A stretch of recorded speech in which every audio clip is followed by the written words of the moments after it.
psikologis. Ini bukanlah sebuah gagasan yang dibuat-buat. Paulus berbicara mengenai hal ini secara objektif.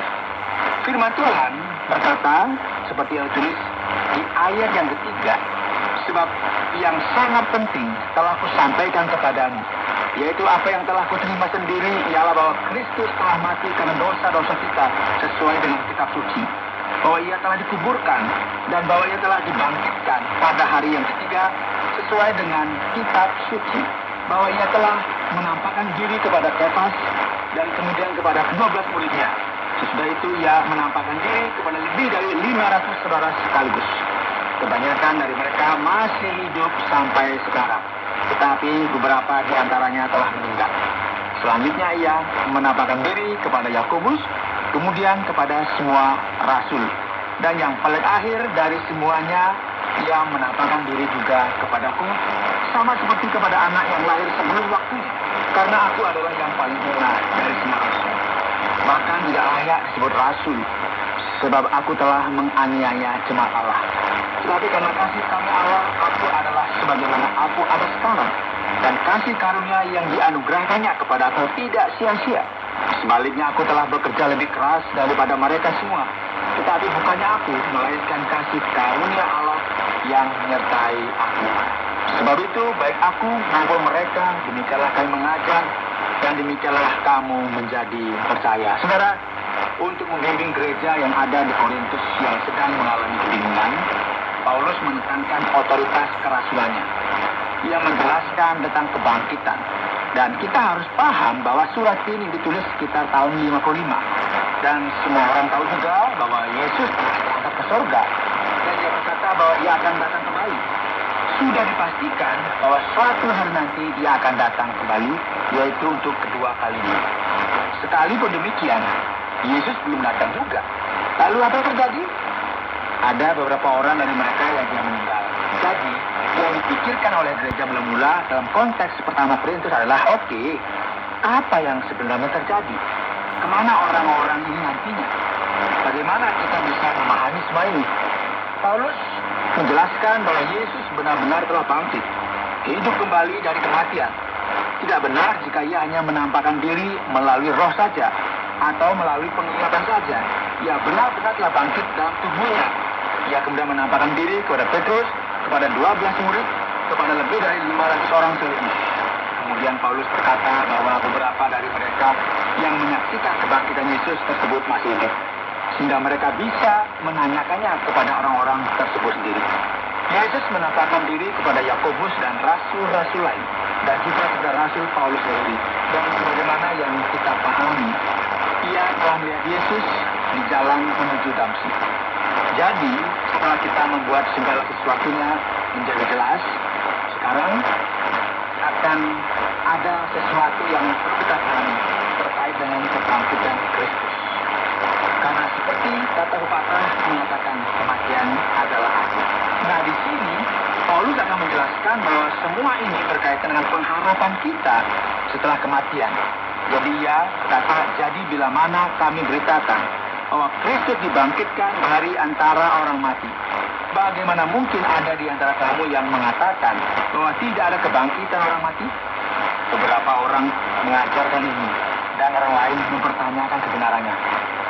Kita melihat itu, saudara, kalau tidak ada kebangkitan orang mati, maka Kristus juga tidak dibangkitkan. Tetapi andai kata Kristus tidak dibangkitkan, maka sia-sialah pemberitaan kami dan sia-sialah juga kepercayaan kami. Lebih daripada itu, kami ternyata berdusta terhadap Allah, karena tentang Dia kami katakan bahwa Ia telah membangkitkan Kristus, padahal Ia tidak membangkitkannya. Kalau andai kata benar bahwa orang mati tidak dibangkitkan, sebab jika benar orang mati tidak dibangkitkan, maka Kristus juga tidak dibangkitkan. Dan jika Kristus tidak dibangkitkan, maka sia-sialah kepercayaan kamu dan kamu masih hidup dalam dosamu.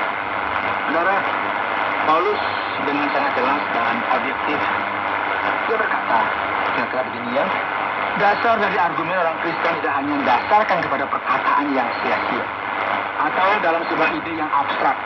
Namun ini semua didasarkan kepada sebuah fakta, bahwa Kristus menang atas kematian yang menyatakan dengan jelas bahwa Ia adalah Allah itu sendiri. Allah mengenai Tuhan kita yang bukan secara esensial jahat. Ada banyak orang yang berpikir bahwa segala sesuatu adalah jahat dan tidak baik jika dikaitkan dengan tubuh, dengan daging, dan segala sesuatu yang akan musnah ketika kita berhadapan dengan Allah. Hal ini tidak masuk akal. Mengapa? Karena alam semesta, benda-benda, alam semesta, dan semua ciptaan diciptakan oleh Allah itu sendiri. Jika kita memiliki tubuh, tentu tubuh ini adalah pemberian dari Allah, benar kan? Dan tubuh ini memiliki nilai. Dosa dan kejahatan tidak ada sangkut pautnya dengan tubuh. Namun hal ini menyerang keseluruhan manusia itu sendiri. Bukan seluruh bagian tubuh itu jahat. Sehingga tubuh itu seakan-akan adalah jahat, buruk, dan roh itu senantiasa baik. Ini bukan gagasan dari Alkitab. Itulah mengapa kebangkitan tubuh akan masuk akal. Karena ada tubuh dan juga bagian yang bukan tubuh yang tergabung di dalamnya, yang sering dibagi dalam jiwa dan roh. Jadi ketika kita diselamatkan, dipulihkan, dan dibawa oleh Allah ke suatu tempat, tidak masuk akal jika Allah hanya mengambil sebagian dari tubuh kita. Tubuh kita akan dibangkitkan supaya kita nampak utuh di hadapan Allah, tanpa sesuatu yang kurang. Jadi sekarang mengenai tidak suka akan hal ini, atau tidak suka akan hal itu dalam tubuh kita, jangan khawatir. Karena tubuh kita akan dipulihkan sepenuhnya.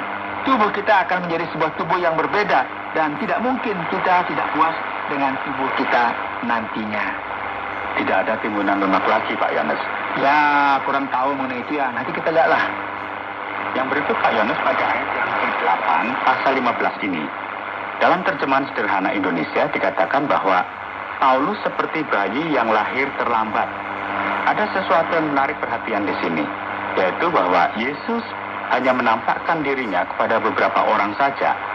Apakah ini semacam penampakan yang VIP begitu? Mengapa seperti ini, Pak Yohanes? Mengenai ayat 8 ini, ada beberapa terjemahan yang berbeda, dan terkadang ini bisa membingungkan. Mengapa ia terlahir terlambat? Ini berkaitan dengan fakta bahwa Paulus tidak hadir ketika Yesus melakukan pelayanannya di dunia ini. Dan Paulus mencoba untuk membuktikan bahwa Yesus memang telah bangkit. Mengapa Yesus kemudian menampakkan diri kepada 12 murid? Karena mereka merupakan rasul-rasul. Dan faktanya rasul merupakan seseorang yang menjadi saksi akan kebangkitan Yesus. Dan mereka meneguhkan kesaksian itu. Demikian yang dikatakan oleh kitab Yohanes. Tangannya merasakan, matanya juga melihat. Jadi Yesus harus menampakkan diri kepada para rasul. Dan tidak hanya ini. Kita juga melihat bahwa ia menampakkan diri kepada lebih dari 500 orang sekaligus. Jadi tidak benar kalau kita berkata bahwa Yesus hanya menampakkan diri kepada kelompok kecil dan orang-orang pilihan saja. Kemudian ia berkata, dan yang paling akhir dari semuanya, yang menampakkan diri juga kepada-Ku. Dan ia meyakinkan di sini bahwa penampakan yang ia lihat di jalan menuju Damsyik bukanlah sebuah mimpi atau penglihatan biasa saja. Yesus memang telah menampakkan diri di dalam tubuh dan darah yang dibangkitkan dan memang terus untuk mengerjakan misi Allah. Inilah mengapa Paulus disebut sebagai seorang rasul, karena ia telah melihat Yesus yang dibangkitkan. Jadi melalui ini kita bisa memahami bagian ini dengan benar. Pengajaran Paulus di sini memberikan fokus kepada dua orang, yaitu Adam dan Kristus. Mengapa kita perlu bergantung kedua tokoh ini, Pak Yohanes? Apakah benar bahwa yang mereka lakukan akan memberikan pengaruh kepada siapakah saya dan apa yang akan saya lakukan, Pak Yohanes? Iya, Pak Oti. Masyarakat kita merupakan masyarakat yang bersifat individu ya. Dan kita hidup di bawah sebuah bayang-bayang bahwa kehidupan kita sendiri sudah cukup. Kehidupan saya secara individu dan segala sesuatu yang ada di dalamnya sudah cukup. Jadi tidak ada seorang pun yang bisa mengganggunya. Namun ini semua tidak benar. Segala sesuatu yang saya lakukan akan mempengaruhi dunia ini. Kita hidup dalam sebuah keadaan, sebuah korporasi yang besar. Dan ini merupakan fakta yang harus kita terima. Dan Alkitab menekankan hal ini dengan memberitahu kita mengenai bapa pertama kita, yaitu Adam. Bahwa ia telah berbuat dosa. Dan ada hubungan antara kita dengan Adam. Dengan kata lain, Adam adalah orang yang mewakili kaum kita. Masalahnya diturunkan kepada semua keturunannya. Dan hal ini tidaklah sulit untuk dipahami. Seseorang yang memiliki masalah karakteristik genetik tertentu berkaitan dengan masalah biologis, otomatis anaknya akan mendapatkan masalah tersebut juga.